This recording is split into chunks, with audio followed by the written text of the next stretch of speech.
Hello বন্ধুরা, আজকে আব্দুল্লাহ আবু সাইদ স্যারের একটি নতুন ভিডিও দেখব। আমরা জানি যে স্যারের প্রতিটি বক্তব্যে চমক থাকেই এবং সেই সঙ্গে জেনারেল নলেজ কিন্তু বেড়ে যায় স্যারের বক্তব্য শুনলে, এত পরিমাণেই তথ্য থাকে।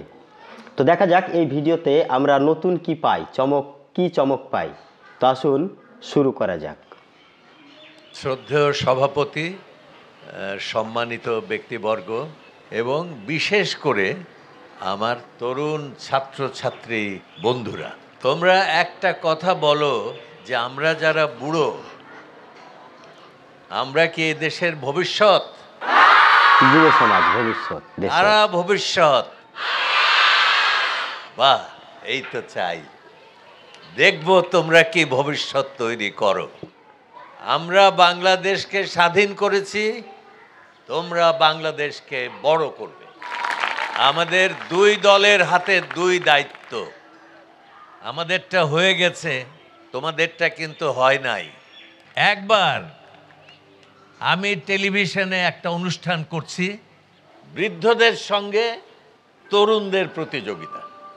সামনে খাওয়া টাওয়া বেশ রাখা আছে, যে দল জিতবে সে দলগুলো খাবে।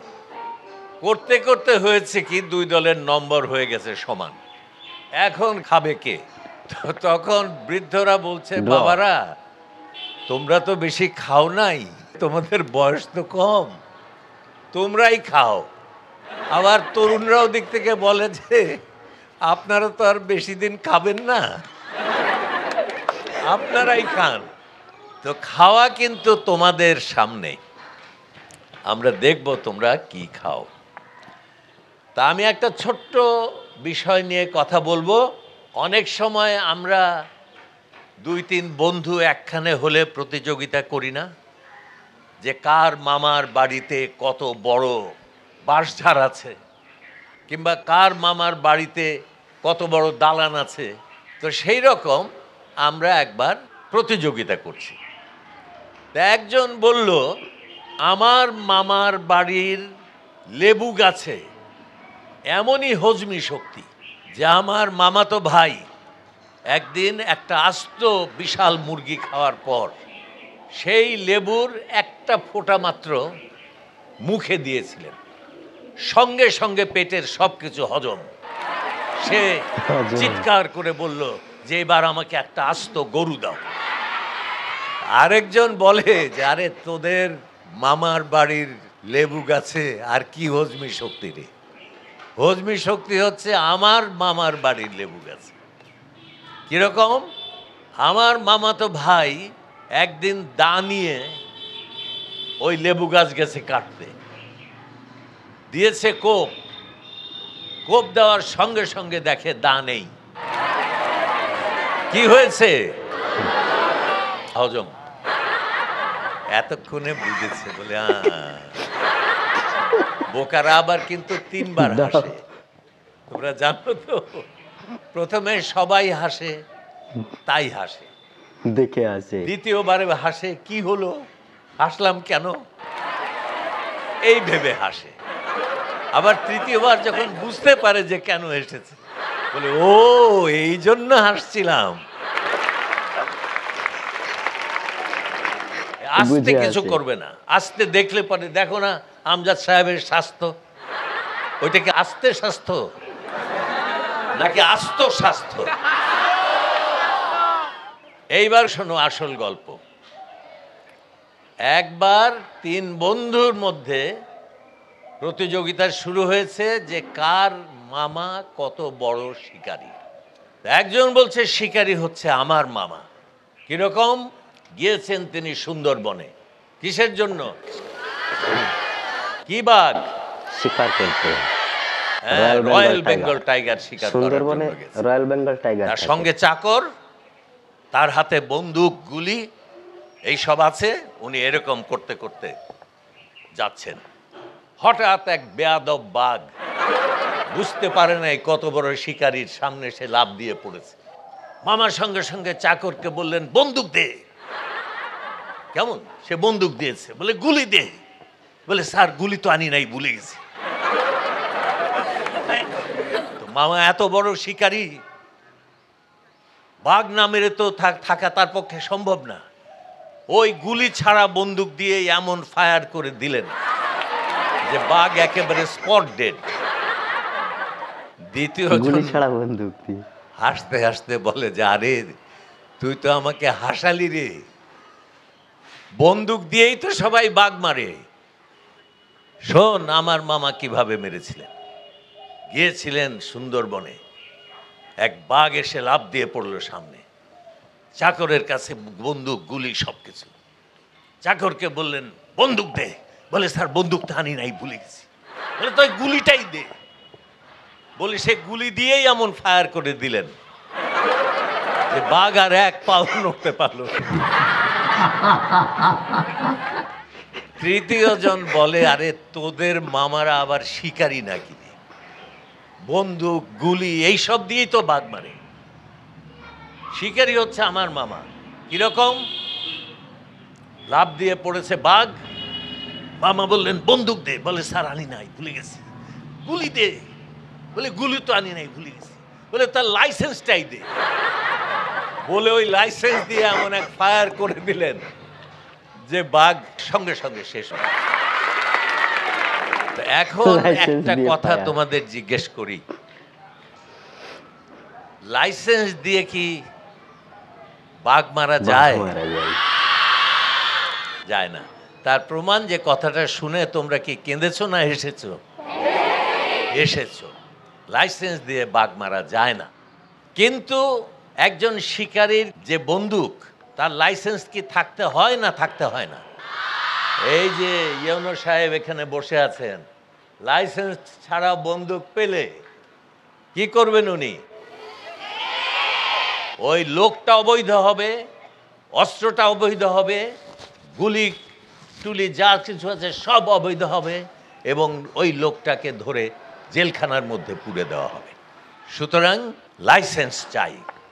আমরা 1971 সালে একটা লাইসেন্স পেয়েছি। সেই লাইসেন্সটার নাম কি? স্বাধীনতা। গুড। লাইসেন্সটা দেখতে কেমন? চারপাশে সবুজ, মাঝখানে লাল সূর্য। এই যে লাইসেন্স আমরা পেয়েছি, এই লাইসেন্সটা শুধু আমাদের দেশে নয়, পৃথিবীর সব দেশে আজকে এই লাইসেন্সটা পথ করে আকাশে ওড়ে। আমাদের গৌরবের কথা প্রকাশ করে সেটা ওড়ে। আমরা যে মর্যাদাবান বিশ্ব নাগরিক হয়ে ঘুরে বেড়াতে পারি, এটা এই লাইসেন্সের। একটা বন্দুক থাকলে আর লাইসেন্স থাকলে কি বড় শিকারী হওয়া যায়? কি লাগে বড় শিকারী হতে গেলে? সাহস। ঠিক বলেছে, সাহস চাই, আর দক্ষতা। হ্যাঁ, খুব ভালো বলেছে। সাহস চাই, দক্ষতা চাই। আর বোকা হলে কি হবে? তাহলে কি চাই? বুদ্ধি। আর রোগা লিকলিকে এরকম হলে হবে? কি চাই? স্বাস্থ্য। স্বাস্থ্য। দুর্বল হলে কি হবে? কি চাই? হ্যাঁ, শক্তি। তাহলে স্বাস্থ্য, হেলথ ইজ ওয়েলথ, শক্তি, দক্ষতা, ক্ষিপ্রতা, বুদ্ধি সব কিছু একখানে যখন হবে, তখন তুমি শিকারী। এই লাইসেন্স পেয়েছি বলেই কি আমরা পৃথিবীর একটা শ্রেষ্ঠ জাতি হতে পারবো? কি লাগবে? এখানে লাগবে বিদ্যা, এখানে লাগবে জ্ঞান, এখানে লাগবে ত্যাগ, এখানে লাগবে তিতিক্ষা, এখানে লাগবে মহত্ব, এখানে লাগবে আত্মোৎসর্গ, জীবনকে নিঃশেষে বিলিয়ে দেওয়ার ক্ষমতা। এই সমস্ত কিছু যখন একটা জাতির মধ্যে আসবে, তখন সে জাতি বড় হবে। এই যে আমজাদ সাহেব এই যে স্কুল, এই যে কমপ্লেক্স গড়ে তুলেছেন, এইটা কি স্বার্থপরতা না আত্মোৎসর্গ? অবশ্যই আত্মোৎসর্গ দিয়ে তিনি এত সুন্দর একটা প্রতিষ্ঠান তৈরি করেছেন। তোমরা লেখাপড়া করতে এসছো, তোমরা লেখাপড়া করতে করতে অনেক বড় হবে। অনেক বড় হয়ে তোমরা কি করবে? শুধু নিজের পকেট ভরবে? হ্যাঁ, স্বার্থপরের মতো শুধু নিজের জন্য জমাবে? এই দেশকে কিছু দেবে না? কে কে দেবে? হাত তোলো। অবশ্যই শিক্ষা প্রতিষ্ঠান যিনি তৈরি করেছেন তিনি তো। যদি তোমরা এটা না করো, আমি আবার জন্মে এসে তোমাদের হাত সব কেটে ধুয়ে যাব। কেমন? কিন্তু হচ্ছে তো এটাই এখন বর্তমানে। তো তোমরা জীবনকে গুদামের মতো বানিয়ে ফেলো না, জীবনকে খোলা রাখো। ডাক্তার হও, ইঞ্জিনিয়ার হও, রাজনীতিবিদ হও, যাই হও, কিন্তু তার সঙ্গে দাও। তাহলে শুধু হও নয়, দাও। কারণ যে দেয় সে মানব জাতিকে বড় করে তোলে, সে নিজের অন্তরের মধ্যে তৃপ্তি অনুভব করে। তো তোমরা সেই মহৎ মানুষ হও, এই কথা বলে আমি শেষ করছি।